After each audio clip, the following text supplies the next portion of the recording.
Welcome to the Waymakers podcast studio. We have joining us this afternoon Kevin Tolson from Unilever. Kevin, welcome to the summit. Thank you so much for having me. Glad to have you here. Let's talk about Unilever. They're doing a great job in helping to make this happen. But talk to us about you and your role at Unilever. Yeah, absolutely. So my role in Unilever currently, I look after North America strategy for our personal care business. That's what I do now. I've worked with the company for well over 13 years now. So across verticals and different parts of our business and marketing and sales. So I've really come full circle in this journey. So North America strategy, tell us more about that. So when you think about all the different pieces of a business like Unilever, we have these brands that we sell. We think about the whole sort of value chain, as they say. So we manufacture products. We sell them to consumers. We actually deliver them to stores. We need a group of people who are actually thinking about how do you connect the dots. So when you talk about strategy, it's really around how do we connect the dots, but also look towards the future. So a lot of my time is spent thinking about what we want to do, not just this year, but how do we bring all of this together in the out years? How do we look at 25, 26, 27, and really sort of set our business up for success in the long term? Well, help us understand what some of the brands are under Unilever, because that name is there. We've heard it for a long time, but you guys do have a lot of brands. Share with us what some of those are. So we're one of these companies where the brands we own are more famous than the organization itself. So when I tell you Unilever, you're like, oh, what's that? Yeah, Unilever. Yeah, but when you hear Dove, and you hear Shea Moisture, and you hear Ben & Jerry's, and Breyers, and Hellmann's, and Tresemme, the list goes on of all of these brands, Degree, Axe, that we have under our portfolio. So we're a house of brands across multiple nations, and that's how it all comes together in a portfolio. Wait, Ben & Jerry aren't Ben & Jerry anymore? It's now Unilever? So Ben & Jerry's has a unique structure within the organization. So Ben & Jerry's still has its own office, but it's under that Unilever sort of broader umbrella of brands. Okay, so you all help them. You strategize around North America for all these different brands, including Ben & Jerry's. So in general, yes, we do. My group, where I look after particularly our personal care businesses. So those are, think about your soaps, your deodorants. We call it skin cleansing. That's where my space is. But we also have 5 different business groups. So ice cream is its own business group that I don't touch in this moment. I used to. But now I'm really focused on, the Doves, the Shea Moistures of the world. Skin cleansing. Skin cleansing. That's why your skin looks so good. I mean, I try to. That's the goal. If it doesn't work, then what's the point? Yeah, then what you doing? Right, yeah. How did you come to this? What's your background and what led you to this work? I mean, a lot of it just honestly being blessed in a lot of different situations. So for me, I was a Jackie Robinson scholar going into undergrad. So Jackie Robinson Foundation, started by his wife, Rachel Robinson. How do we make sure that we're bringing people of color along on their college journey? And actually, Unilever was one of the founding sponsors in that partnership. So for me, that's how I got connected to the organization, because I didn't know about it. I knew about the brands, but not the org. So when I went to Duke for undergrad, and when I was there, I'm like, what am I going to do? As far as when I got out of school, I had done a legal internship. I'm like, I ain't going to do this. And then I was like, all right, I want to do a business internship and see how it goes. And that's what brought me into Unilever. And I started this journey saying, I'm going to see how it goes and see what it all looks like. And then, I continued to learn, continued to grow, and I started to build my momentum. And I went back to business school with the organization. And that's how it started to come full circle, but really just a blessing connected to Jackie Robinson and his wife, Rachel Robinson. How do they invest in college students? And lo and behold, I've had a career that's well over a decade in this organization. Love that. So you just dropped, I went to Duke. Where are you from?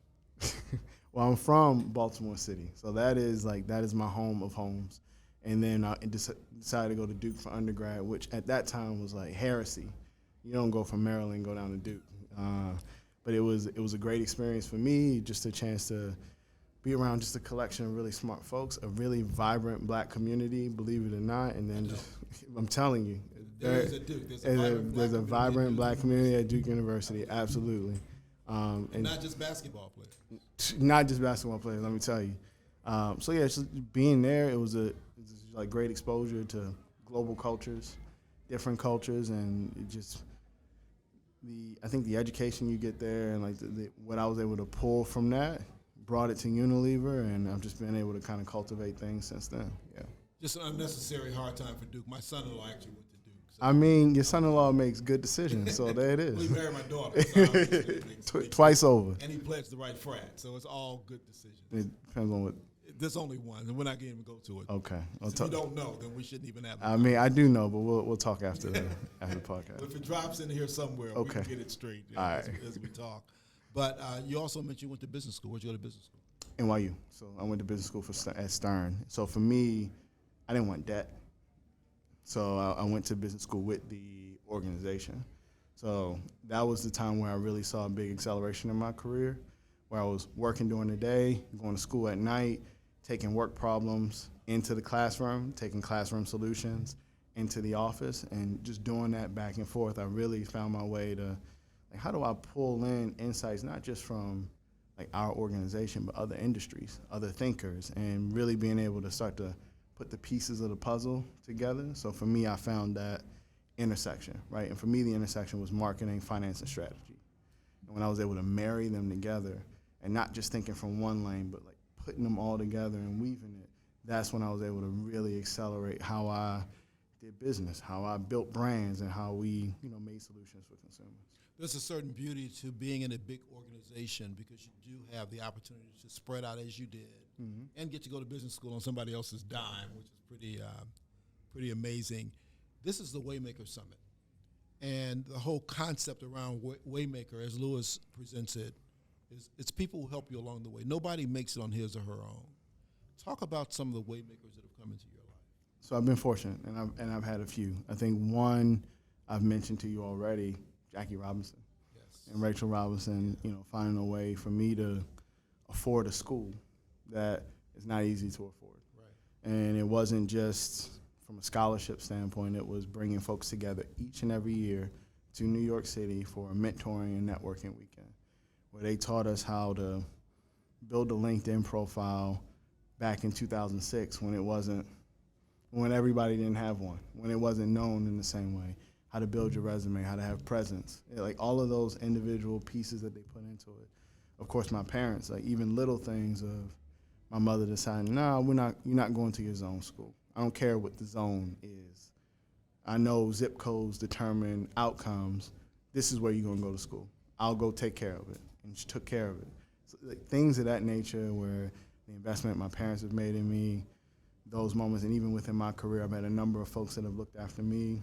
Most recently, my current manager, AC Bracey, who is our president. AC Bracey? AC Bracey. AC Eggleston Bracey, to give the, but she is a black woman looking over our entire North America business as our president, has been someone who's continued to look after my career and empowered me. So I've been really fortunate to have those people that see what's in me, continue to cultivate it, and remind me to always keep my head held up high and let the talent and the blessings, let those flow through me. I want to talk more about the brands that you represent and some of the entrepreneurship and your sponsorship here, but I want to ask a couple more questions about you first. Of course. So when you think about how you've been able to get to where you are, and particularly when you talk about Jackie Robinson and Rachel Robinson, the scholarship, did they ask you about, or have you thought about, or what do you do in giving back to the community, what you've taken out in the form of that scholarship? So, that was a big part of going into that journey in the first place, of this is, like, we're building community. Like that is something that, Jackie Robinson had a quote, and it's probably one of my favorites. A life is not important except in the impact it has on other lives. So when you have that as the North Star of, his ethos, and I start to bring that into how I think about things, you can't help but not want to support and give back. So I'm still active in that community. I mentor folks that are coming in on that journey. Recently we had the networking weekend, and it came full circle for me, where I'm sitting on the other side, talking about my career and journey to, college students that are fresh trying to figure things out, knowing for a fact that, 15, 16 years ago, I was sitting in those same seats, looking at someone, thinking that they had it all together, but just realizing that this journey always comes full circle, and no matter where you are in your journey, there's somebody maybe a little bit earlier in the journey that can benefit from what you know. So I think that's where I'm like, you know what, you can't help but not give back because that's your charge. So one of the key theme of this summit is overcoming uncomfortability for growth. Share a time that you were uncomfortable and how you overcame that. So a few things. I think for me, I've always been comfortable in what they call it showtime, right? When it's time to speak and have those moments of when the lights come on, are you okay to perform? And I've always felt comfortable in those spots. Where I've had challenges is in those moments where you are unsure of yourself and it's not just dependent on you. So for example, as I've been in business, I've had situations where you take an L and you have a bad year, or you make a decision and it is wrong. And I don't mind the accountability, but it's the uncomfortable situation of like, how do you step into something where you are unsure, where it is not a determined outcome, there's no answer to it, it is risky. That comes to life in business and that comes to life in, you know, each and every day. And what I've tried to do is this sense of, you know, some people are challenged with public speaking. Like, I am okay with the fact that, you know, you might not have notes, but you go and make it happen. I've had to learn to be okay with what it means to take business risk, or to say, I don't know the answer, but this is what I feel, this is my gut. And I think a lot of times, particularly for black folks, particularly for black men, the risk of being wrong is something that people can't really accept because the stakes are so high. So I think that's what I've had to work on in those uncomfortable spaces over time of just, it's okay to be wrong because you can learn, but it's how do you pick yourself back up after those moments? So I've seen that a number of times in business where I'm trying to sort of navigate through tough situations, risky moments where you're, you know, applying to schools or trying to be involved in network and all these spaces, but just finding a way to kind of take the plunge and go after that risk is something that's been big for me. Which is a big lesson to understand for all of us, but particularly for black men, that you can take an L and bounce back. Absolutely. So often the losses that we take in some cases have been deadly. That wrong experience, that wrong move has caused a lot more issues. So we have to really appreciate that, in fact, we can subsist beyond the L that we take. I want to talk about some of the brands because, as you mentioned Unilever, there's a lot of different brands. You have a couple of them that are actually sponsoring specific things here at the summit. Let's talk about Dove Men Care. It's the official sponsor of the Health and Wellness Recharge Center. Why is it important for men, and especially black men, to focus on self-care? It's hard to help people if you aren't there yourself, if you aren't feeling great yourself. When I think about mental health, I grew up, and fortunate coming off this conversation from the mayor, but like I grew up understanding about John Henryism, seeing plays like A Raisin in the Sun, even, seeing James Evans in Good Times, this idea of these black, strong men that work, regardless of whatever the world was throwing their way, they just took it. They internalized it. And over a while, it starts to weather you and bring you down. What Dove Men has been championing is this idea of masculinity doesn't have to look like it always has. It doesn't have to look in these traditional ways. And particularly when you're talking about black men, the stakes of that, like we said, the stakes are very high. If you are not taking a moment to say ouch or to say that I'm not okay, like those are the type of things that start to break you down over time. Hurt people.